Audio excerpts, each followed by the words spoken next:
Government pensioners association ত্রিপুরার উদ্যোগে শুক্রবার 23 দফা দাবির ভিত্তিতে 2 ঘন্টার গণ অবস্থান সংঘটিত করা হয়।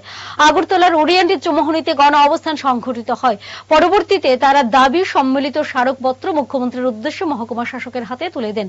অ্যাসোসিয়েশনের সাধারণ সম্পাদক বাদল বৈদ্য জানান, 23 দফা দাবির মধ্যে রয়েছে ত্রিপুরা ভবনগুলিতে আসন পাবার ক্ষেত্রে পেনশনারদের অগ্রাধিকার দিতে হবে, লোকাল ট্রেন ও দূরপাল্লার ট্রেনের সংখ্যা বাড়াতে হবে এবং পেন্ট্রি কার সহ সমস্ত সুবিধা নিশ্চিত করতে হবে।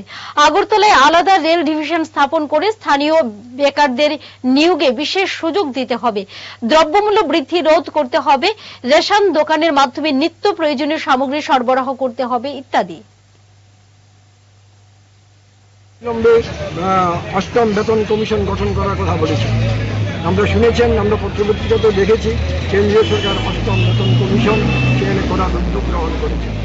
আমরা দাবি করছি কেন্দ্রীয় সরকার এই অষ্টম বেতন কমিশন করার সাথে সাথে আমাদের রাজ্যেও অষ্টম বেতন কমিশন হোক এবং জাতীয় বেতনক্রমের মধ্যে দিয়েই আমাদের রাজ্যের শিক্ষক, কর্মচারী, পেনশনার ও পারিবারিক পেনশনেরা সুযোগ সুবিধা সৃষ্টি করার জন্য আমাদের দাবি সেখানে রয়েছে।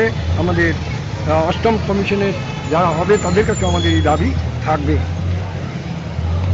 পেনশনারদের কেন্দ্রীয় সরকারের যে পেনশন আইন অনুসারে একটা পেনশনার বা পারিবারিক পেনশনার তার ন্যূনতম পেনশন 9,000 টাকা।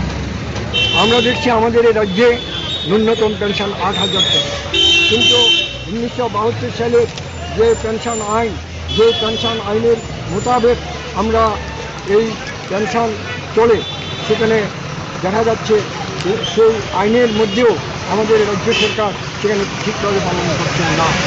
আমরা দেখেছি কেন্দ্রীয় সরকারের পেনশনাররা ন্যূনতম 9,000 টাকা পাচ্ছেন, অথচ একই আইনের বলে আমাদের রাজ্যের সরকার পেনশন দিচ্ছেন মাত্র 8,000 টাকা। এখানেও বঞ্চিত করা হচ্ছে।